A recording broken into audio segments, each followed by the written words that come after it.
పత్రిక 11వ అధ్యాయము.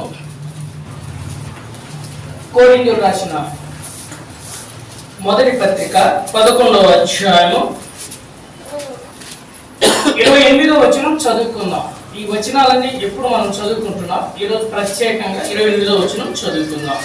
అందరం చదువుకుందాం. దీన్ని ఒక్కసారి అందరం చదువుకుందాం. కొరింథీయులకు రాసిన మొదటి పత్రిక 11వ అధ్యాయం 28వ వచనం అందరం చదువుకుందాం.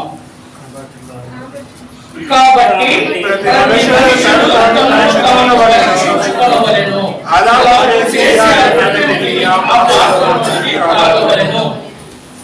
మళ్ళీ ఇంకొకసారి చదువుకుందాం. కాబట్టి ప్రతి మనుషుడు తనను తాను పరీక్షించుకొనవలెను, అలాగు చేసి ఆ పాత్రలోనికి త్రాగవలెను. అందరం మోకరించినట్లయితే. పరిశుద్ధుడా, కోట్ల స్తోత్రాలు. నీ యొక్క శరీరం మా కొరకు భూమి మీదకి వచ్చి ఎన్ని శ్రమలు పడి పరిశుద్ధుడిగా, పవిత్రుడిగా, నిష్కల్మషుడిగా, నిర్దోషిగా, పాపలను చేరక ప్రత్యేకంగా ఆకాశ మండలం కంటే హెచ్చైన దేవుడు తండ్రి, మేము బ్రతుకుతున్న ఈ దినాల్లో మీరు మమ్మల్ని పరిశుద్ధంగా ఉంచాలని, ఆయా సంఘములకు సరిపోయే ఆరాధన చేయాలని ఈ వాక్యం ద్వారా మమ్మల్ని హెచ్చరించి నీ యొక్క ఆత్మతో బలపరుచున్నాయి. ప్రభువా యేసుక్రీస్తు పరిశుద్ధ నామంలో అడిగి వేడుచున్నాం తండ్రి. ఆమేన్. ఈ పరిశుద్ధ గ్రంథం మనం రోజు ప్రభలు తీసుకునేటప్పుడల్లా చదువుకుంటాం. అయితే ఇక్కడ దేవుడు ఒక పరీక్ష పెట్టింది మన అందరికీ నా పక్కలకైనా ఏమని రాబడిందా? ప్రతి స్త్రీ ప్రతి పురుషుడు ఏం చేయాలి? తన్ను తాను రక్త పరీక్ష కాదు, కంటి పరీక్ష కాదు, చెవి పరీక్ష కాదు, ఎన్నో పరీక్షలు చేయించుకుంటాం. ఎంత డబ్బు కడతాం? బతికినంత కాలం డబ్బులు కడుతూనే ఉంటాం. విడుదల పొందుతామా? మరి ఈ యొక్క ప్రభు రొట్టె తీసుకుంటున్నావు, నువ్వు పరీక్షించుకుంటున్నావా? ప్రతి ఆదివారం నువ్వు నేను అందరం. పరీక్ష అంటే ఎట్లుంటది? చూసి కప్పుకొట్టేదా? పరీక్ష అంటే ఎట్లుంటది? చాలా దూరంగా కూర్చోబెడతాం కదా, చాలా జాగ్రత్త ఉంటుంది పరీక్ష. పరీక్ష అంటే కళ్ళు మూసుకోమని రక్తం తీసేస్తారు. అబ్బా అనేసరికి ఏమైపోతుంది? పరీక్ష. ఇప్పుడు ఎవరికి పరీక్ష? నువ్వు నేను యేసు ప్రభువు నమ్ముకున్నందుకు పరీక్ష.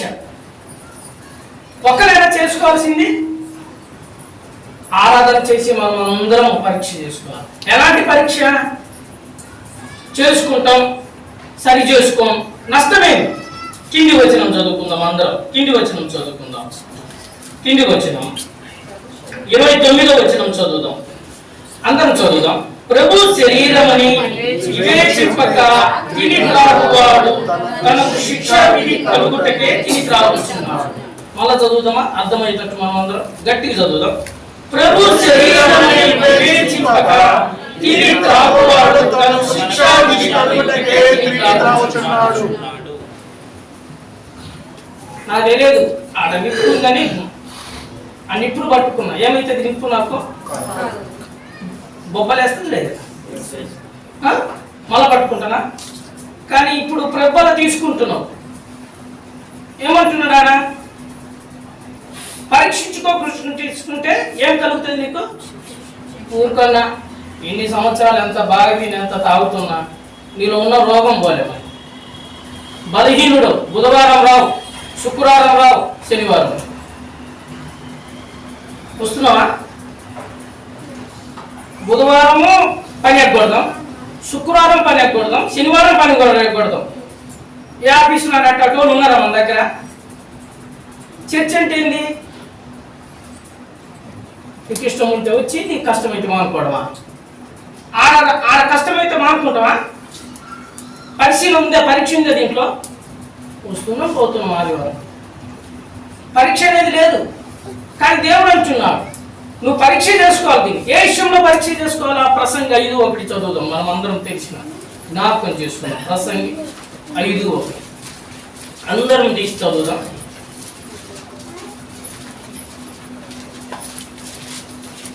ప్రసంగి 5 అందరూ తీయాలి దయచేసి. అందరం చదువుదాం. 5 మొదటి వచనం చదువుకుందాం. అందరం చదువుదాం. అందరు తీయండి. 558వ పేజీ. అందరం చదువుదాం. నీవు దేవుని మందిరమునకు పోవునప్పుడు నీ ప్రవర్తన జాగ్రత్తగా చూసుకొనుము. చాలు. ఏం చూసుకోవాలా? ప్రవర్తన అంటే బూతులు అన్నవా, కోప్పడికి వచ్చినవా, నష్టపోయినవా? ఏం చూసుకోవాలి? ఫస్ట్ ఇటుకొచ్చి చెప్పగానే దేవా నేను ఘోరంగానే జీవిస్తానని మళ్ళా పోయి అంటే ఘోరంగా జీవిస్తే మనసులో పరిశీలన ఉన్నట్ట, పరీక్ష చేసుకున్నట్ట. నువ్వు దేవుని మందిరికి పోయినప్పుడు ఎట్లుండాలా?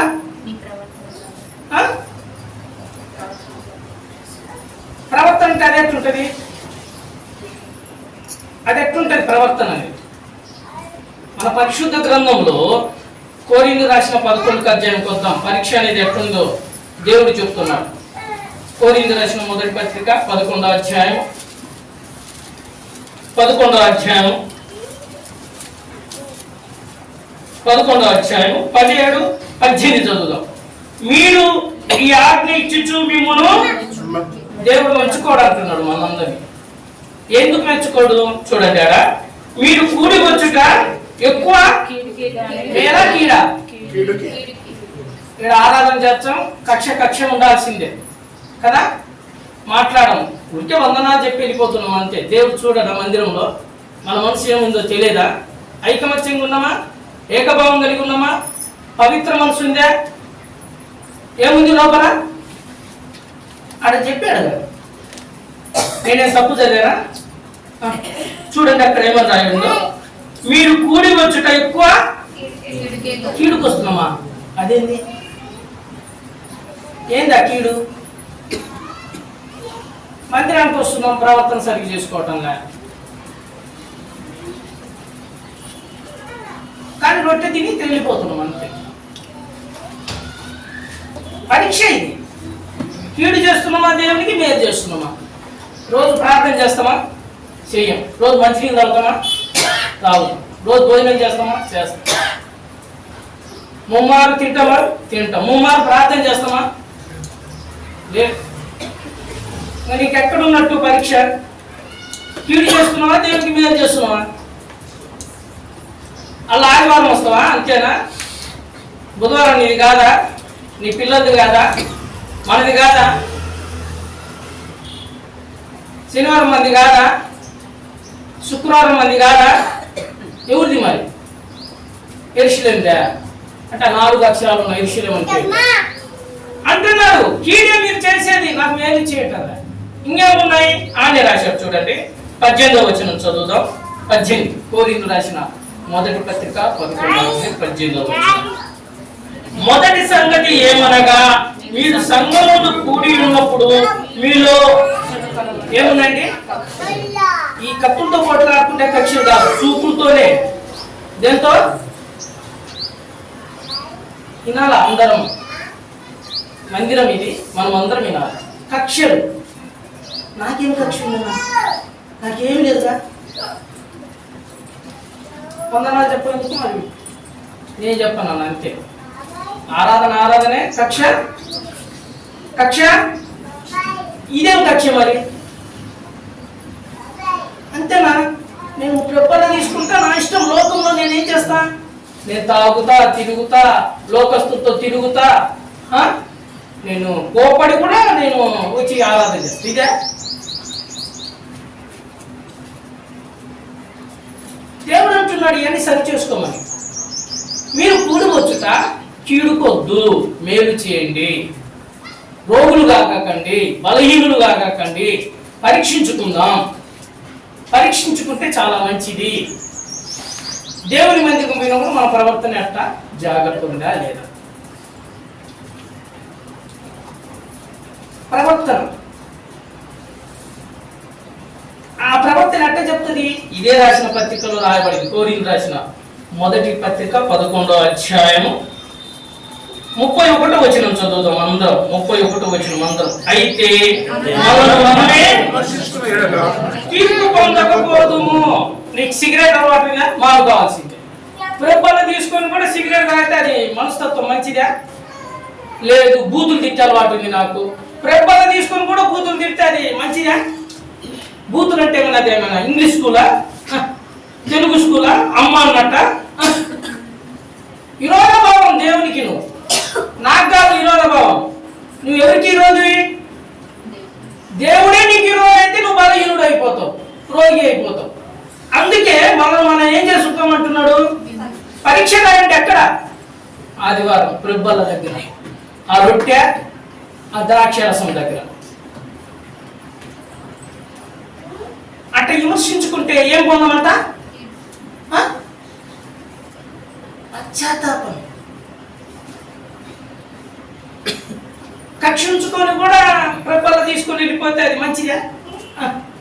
జీవితం మార్చుకోకుండా అదే నోరు ఉంచుకొని అదే బతుకుంచుకొని తీసుకొని పోతే అది మంచిదా? విమర్శించుకోమంటున్నాడు. విమర్శిస్తే ఏం పొందమంట? తీర్పు పొందక పోదుము. దేవుడు తీర్పు తీరుస్తాడు ఒకరోజు. మనం దేన్ని ప్రేమిస్తున్నాం ఎక్కువ? అది కూడా రాసింది దేవుడు. మనం అందరం దాన్నే, నేను నువ్వు అందరం ప్రేమించేది దాన్ని. తిమోతి రాసిన మొదటి పత్రిక 6వ అధ్యాయము 10వ వచనం చదువుకుందాం. 10వ వచనం చదువుకుందాం, అందరం చదువు. తిమోతి రాసిన మొదటి పత్రిక 6వ అధ్యాయం 10వ వచనం అందరం చదువు. ఎందుకనగా ధనాపేక్ష సమస్తమైన కీడులకు మూలము. దేన్ని సంపాదించడానికి పోతున్నామో ఉదయం పోయి సాయంత్రం దాకా? భక్తి కోసం పోయినన్నా, బుధవారం 7కి వచ్చి 8కి పోయినన్నా, యవనస్తుల కూడిక అందే, వాక్య కూడిక ఉందేమా? దానికి వస్తుంది ధనం? వస్తుంది. ప్రయాసపడి నువ్వు వచ్చావు కాబట్టి, నీ పని అంతా పక్కన పెట్టి వచ్చావు కాబట్టి దేవుడు బహుమానం ఇస్తాడు. ఆ స్త్రీకి ఇచ్చిండు. తన తలెంటుకలతో తుడిస్తే ఆ స్త్రీ రాసిండు దేవుడు, మర్చిపోలే. ఆమె పాపాత్మురాలే, కానీ పరిశీలన చేసుకుంది, పరీక్షించుకుంది. మళ్ళా పాపానికి పోలే ఆ స్త్రీ, యోగ్యురాలనిపించింది. మరి నిన్ను నన్ను ఏమంటాడు? అయ్యా నువ్వు బాగా ధనాన్ని సంపాదించుకొని వచ్చినావు, పల్లోకపట్నంలో ఎంత కష్టపడ్డావు ధనం కోసం అయ్యా, చెమటోర్చినావు, అబద్ధాలు ఆడినావు, మోసం ఉన్నది కొద్దిగా చాలు. మనం దేనికోసం పోతున్నాం ఉదయం సాయంత్రం దాకా? ధనాపేక్ష ఎన్ని కీళ్ళకండి? ధనం అవసరమే మనందరికీ.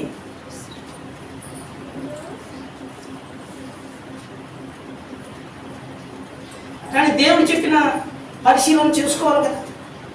ఎందుకని సమస్తమైన కీడులకు మూలం అని అక్కడ రాయబడుతుందో చూడండి. ఇప్పుడు చదువుకుందాం. ధనాపేక్ష సమస్తమైన కీడులకు మూలము. కొందరు, ఎంతనండి? దాంట్లో మనం ఉన్నామా? కొందరు దేనిని ఆశించారు? దానిని ఆశించి విశ్వాసం నుండి. ఏ విశ్వాసం అండి? ఆదివారం వస్తాం అందరం, నిండిపోతుంది సంఘం. బుధవారం నిండొద్దు, ఇంకా లేదా? దీంట్లో విశ్వాసం నుండి ఏం చేశారండి? తొలగిపోయి ఏం వాళ్ళు ఏందన్నా రాలేదంటే, అబ్బా కడుగులేకపోయినా బుధవారం చెప్పలేను అప్పుడు వచ్చిందా? మరి బ్రహ్మాండంగా బస్ స్టాండ్లో కనపడ్డాగా, ఆయన కూర్చొని ఉన్నావుగా 8 నుంచి 9 దాకా. ఈయన పక్కన చెట్టు దగ్గర నిలబడి మాట్లాడుతున్నావుగా. ఏ బాధలే అడిగితే సార్ ఆ రోజు నానా బాధలు. నువ్వు దేవుణ్ణి ఆరాధించే నువ్వు నేను బుధవారం, శుక్రవారం, శనివారం దేవుడు ఇచ్చిన కోరిక. నేను బాగపోతే ఏం కాదు, బహుమానం దేవుని ఆజ్ఞకు లోబడు, కీడు వస్తుంది ఇంటికి. నానా బాధలతో ఎవరండి? తమ్ముళ్ళు తామే ఎవరు మనిషినారా? మీరు ఎప్పుడైనా చూడండి, కోడి దగ్గర ఉన్న చంటి పిల్లను పట్టుకోండి, ఆ కోడి ఊరుకుంటుందే. ఏమంటది? అది నానా బాధలు చూపిస్తుంది నీకు. ఉరుగులో పోయి ఏం చేస్తుంది? అబ్బా వదిలేదాకా వదలదా? నువ్వు అయిపోయినట్టే. ఈడ కొడుతుంది, చెయ్యి కొడుతుంది. ఆ గోడ అసలు నువ్వు వదలాల్సింది ఆ పిల్లను. ఎవరు పట్టుకోమన్నారు? ఏదో బాగుంది, అందంగా ఉంది, పట్టుకున్నారు. నానా బాధలు కూడా అట్లే ఉంటాయి. కీడు, మీరు కీడుకు వచ్చినారు అంటున్నాడు. ఇంకా ఏముందండి చూడండి, మన పరిశుద్ధ గ్రంథంలో 9వ వచనం, 6వ అధ్యాయం 9వ వచనం. అమ్మ గ్రంథం చూడాలి మనం అందరం. సంఘం మొత్తం 9వ వచనం. ధనవంతుల కొరకు అపేక్షించువారు ఏంటంటే శోధన, ఊరి, అవివేకయుక్తములను, హానికరమైన అనేక దురాశలలోను పడుదురు. అట్టి మనుషులను నష్టంలోను నాశంలోను నీ ఇష్టం. సమస్తమైన కీడు రాకుండా దేవుడి దగ్గర పరీక్షించుకోవాలి, పరిశీలన చేసుకోవాలి. దీనిని పెట్టుకొని కదా మనం ఉరిలేకపోతే కదా ఇంకా బలహీనులు అయితే దైవజనులు సంఘం అంతా కన్నీటి ప్రార్థన చేసినా అది దేవుడి నుంచి వచ్చింది అయితే ఇంకా మనం ఏం చేయలేము. పరిశీలించుకుంటే పోతుంది, మళ్ళా పరీక్షించుకుంటే సరి చేసుకుంటే దేవుడు క్షమిస్తాడు. అందుకే దేవుడు మనకి చెప్తున్నాడు, దీంట్లో ఉన్నామా, ఏమైనా ఇలాగున్నామా, శోధన తెచ్చుకుంటాం, ఉరి తెచ్చుకుంటున్నాం ఇంటికి. ఇంకేమంటున్నాడా? అవివేకయుక్తమైన హానికరమైన కొందరు టీవీ కొంటారు వాక్యం వింటారు, కానీ చూసేది ఏంది? టీవీ కొన్నది ఎందుకు? వాక్యం వింటారు. చూసింది ఏంటి? మన మొబైల్లో అసలు ఏం వాక్యాలు వస్తున్నాయని కొంటాం. మొబైల్లో చూసేది ఏంటి? అవివేకమై, హానికరమై నీ శరీరాన్ని ఏం చేస్తుంది? నిద్రపోకుండా మళ్ళా చూడు అని ప్రేరేపిస్తుంటుంది. అప్పుడు ఏమైపోతావు? అవివేకం వెళ్ళిపోతావు. ఇందాక పాట పాడిన కదా, పాప ఊబిలో. ఆ ఊబి ఎట్టుంటే తెలుసా? నువ్వు లాక్కోవాలన్నా ఎంత గట్టిగా లాగుతావు, ఇంతెత్తు లాగిననుకో అంత 4 ఇంతలు లోపలికి వెళ్ళిపోతావు. హానికరమైంది. ఇదేంటిదండి? ఊరికైనా ముడిపోతుంది. ఎట్టమ్మా ఏమైనా ఇచ్చినారా? చూస్తాడు, బాగుంది, అరే ఇదేదో అప్లికేషన్ ఉందని ఓపెన్ చేస్తాను. ఇంకా అప్లికేషన్ నిన్నేం చేస్తుంది? నేను నాశనంలోకి తీసుకొని పోతుంది. ఒక చిన్న కొడుకు తెలియక ఆట ఆడితే 3 కోట్లు నష్టపోయినాడు. వాళ్ళ అమ్మకి ఏం చెప్పలేక ప్రాణం తీసేసుకున్నాడు. ఉరి తెచ్చుకున్నాడు లేదా ఇంటికి? ప్రెబ్బల మరి ఇంత పరిశుద్ధమైన ప్రెబ్బల తీసుకుంటూ కూడా కీడికే ఉంటే మనకు రాదా? ఆపై తెలియక చేసి నేను ఊరుకున్నదా? నీ నా జీవితంలో చూసుకో, అవివేకయుక్తములు, హానికరము. అబ్బా నన్ను ఎవరు చూడటం లేదు కదా, ఇట్టిట్ట చూసి అవ్వ పండులాగి ఎవరికి ఇచ్చిందమ్మా? సగం తిని ఆదాముకి ఇచ్చింది. ఎవరు చూసిండు? మళ్ళీ వచ్చి అడిగిండు, ఆదామా ఈరోజు కూడా నిన్ను అడుగుతున్నాడు, ప్రెబ్బల తీసుకునే నిన్ను నన్ను. ఓ ఆదామా, ఓ అవ్వా, మనమందరం ఎవరు? స్త్రీ. పరిశుద్ధంగా ఉండాలని దేవుడు నిన్ను నాకు పరీక్షిస్తాడు. నీ ప్రవర్తన నువ్వే జాగ్రత్త చూసుకోవాలి. వాక్యంతో చెప్పినప్పుడు నా గురించి చెప్పిండే, మా ఇంటికి వచ్చి ఎప్పుడు చూసిండు, దేవుడు ఇక్కడ ఏం చెప్పిండో అది ఇన్ను అంతే. అవివేకంగా మాట్లాడకు, హానికరమైన మాటలు మాట్లాడకు. ఏం మాటలు? కత్తితో పడాల్సిన అవసరం లేదు. మాట అంటే సార్ రోసం, మనకి ఎంత రోసం తెలుసా? నేను చర్చికి రానన్నా, ఎవరి మీద నేను వాక్యం నేను సరి చేసినప్పుడు నువ్వు సరి చేసుకోవాలి. సరి చేసుకుంటా కదా.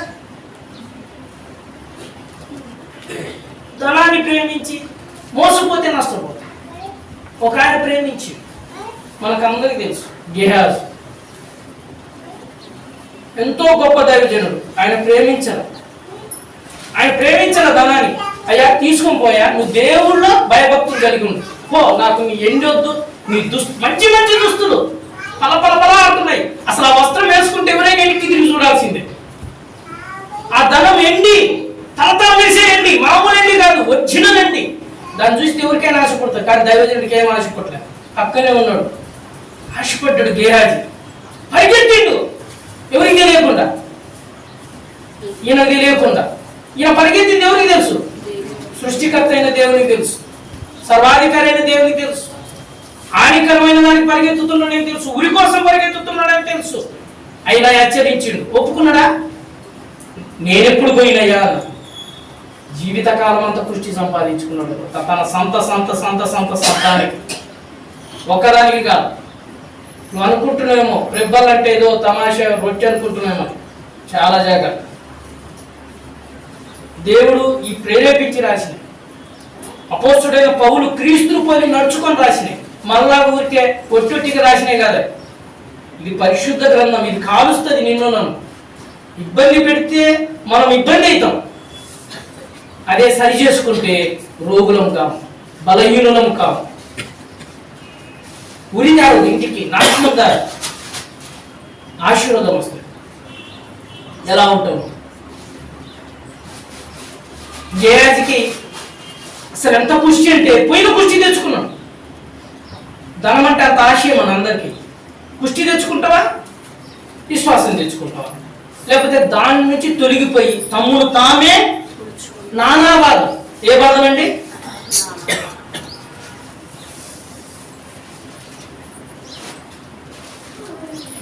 నానా బాధలు.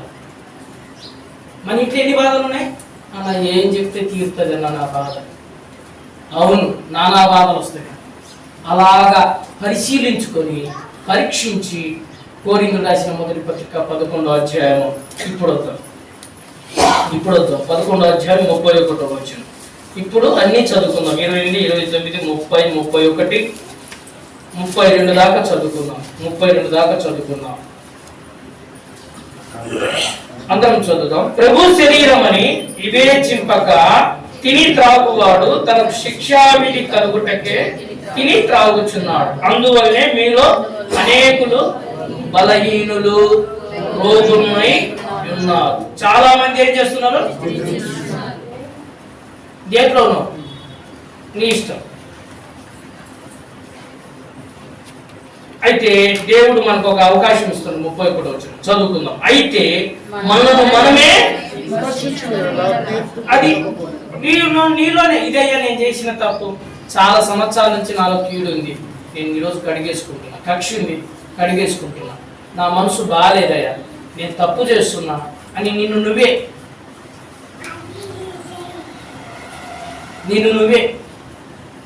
విమర్శించుకుని ఎడల ఏం పొందాం? తీర్పు పొందక పోదుము. మనము తీర్పు పొందిన ఎడల లోకంతో పాటు మనకు శిక్షావిధి కలగకుండాన్నట్లు ప్రభు చేత. అది విమర్శించుకుంటే ఎవరు శిక్షిస్తారు? మనము పక్కన వాళ్ళు వచ్చి అది శిక్షించేది. దేవుడి దగ్గర నా తప్పేదో నేను ఒప్పుకుంటే దేవుడే నాకు శిక్షించి విడిపిస్తాడు. అలా కాకుంటే బలహీనులమైతాం. ఇంకా అక్కడ రాయబడింది ఏంటంటే మన పరిశుద్ధ గ్రంథంలో ఇంకొక మంచి మాట చెప్తాం. 26వ వచనం చదువుదాం. 26 అందరం చదువుదాం. మీరు ఈ రొట్టెని తిని ఈ పాత్రను త్రాగునప్పుడల్లా ఆయన మరణమును అమ్మా ప్రచురిస్తున్నామా? అక్క నీకు దగ్గుంటే ఏ డాక్టర్? మరి ప్రతి ఇక్కడ చూడండి ఏమంటున్నాడు. మనం అందరం, నేను కూడా మళ్ళా చదువుదాం. అది ఏమని చెప్పాడు? 26వ వచనం. మీరు ఈ రొట్టెని తిని, ఏ రొట్టెనండి? ప్రభు శరీరం అనే రొట్టె. రెండోది, ఈ పాత్రలోనిది త్రాగునప్పుడల్లా ఎప్పుడు వరకు అండి? ప్రభు వచ్చే వరకు ఏం చేయాలి? మనం ప్రచురిస్తున్నామా? రోజు పనికి పోయే వాళ్ళం ఉన్నాం, రోజు కష్టపడే వాళ్ళు ఉన్నాం, రోజు మన కోసం కడుపు కోసం ఎన్నో కష్టాలు పడేవాళ్ళం. మన నోరు తెరిచి అడుగుతాం, అయ్యా నా దగ్గర లేదు, 10 రూపాయలు అప్పయ్యా, రేపు ఇస్తానని బతుకున్నాం. కానీ ప్రభు మన్నాన్ని రోజు ఏం చేయాలి మనం? అయ్యా నేను ఘోర పాపినైతే నా యేసు ప్రభు నన్ను రక్షించిండి అయ్యా, నా తలతో చేసిన పాపాన్ని బట్టి ఆయన తల మీద ముల కిరీటం పెట్టబడింది అయ్యా, నా చేతులతో చేసిన పాపాన్ని బట్టి ఆయన చేతులలో మేకులు కొట్టబడ్డాయి. అందుకని నా చేతి పాపాలను ఆయన మరణాన్ని ప్రచురిస్తామా? దేవుడు ఇది ఒక ఆజ్ఞ మనకి. రోజు ఆయన గురించి చెప్పాలి. ఏమని చెప్పాలి? నేను రక్షింపబడ్డా, నువ్వు నా ఫ్రెండ్ రక్షింపబడరా. మన ఇద్దరం ఎక్కడికి పోతాం? ఈ బండి మీదనే కదా ఆగిపోయేది. రేపు ఎక్కడికి పోతాం? నువ్వు దేవుని నమ్ముకొని కదా, దేవుడి యొక్క వాక్యంతో ఉంటే మన ఇద్దరం కలిసి పరలోక రాజ్యంలో పక్క పక్కన కలుసుకొని కూర్చుంటాం. ఈయనే కదా సెకండ్. ఆడ కూడా ఈ రొట్టెని ఈ పాత్రతో త్రాగినప్పుడు మనం ఎవరి మరణాన్ని ప్రచురించాలా? దేవుని యొక్క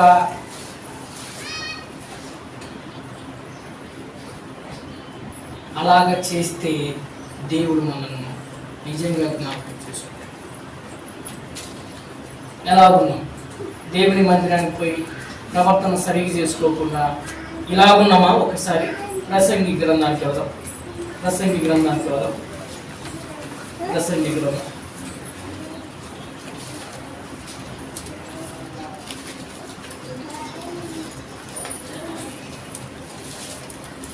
5వ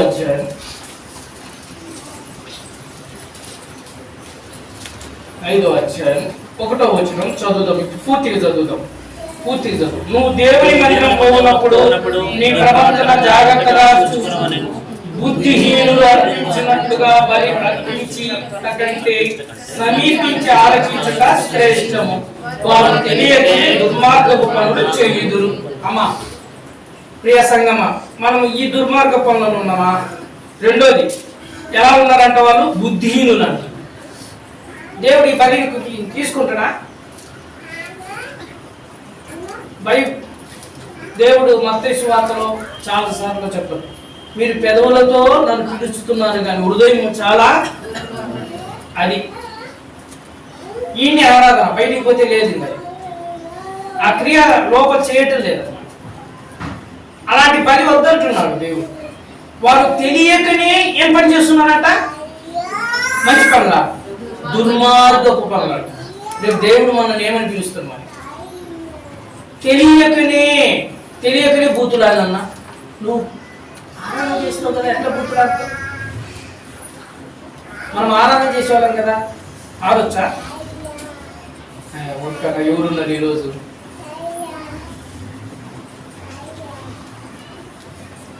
ఉన్నారు. అందుకే రేపు ఆయన రాకపోతున్నాం. ఆయన వచ్చే వరకు ఆయన మరణాన్ని ప్రచురించదు. ఆయన వచ్చే వరకు మనం ఏం చేయాలండి? అందుకే ఈ రొట్టె పాత్ర మనకు రోజు ప్రతి ఆదివారం కదా వాక్యం వచ్చి తీస్తున్నాను. పరిశీలించుకుంటావా? ఇలాగుంటావా? నా ఇష్టం, నా కక్ష నేనే, నా మతం నాదే, నేను నా ఊరిలోనే పోతా, నా హానికరమైన విషయాలు నా హృదయంలోనే ఉంచుకుంటా, కడుక్కోనంటే దేవుడు పరీక్షించుకోవాలి. అలా చేసి ఆ రొట్టెని తిని ఆ పాత్ర అలా చేసి దేవుని యొక్క సన్నిధిలో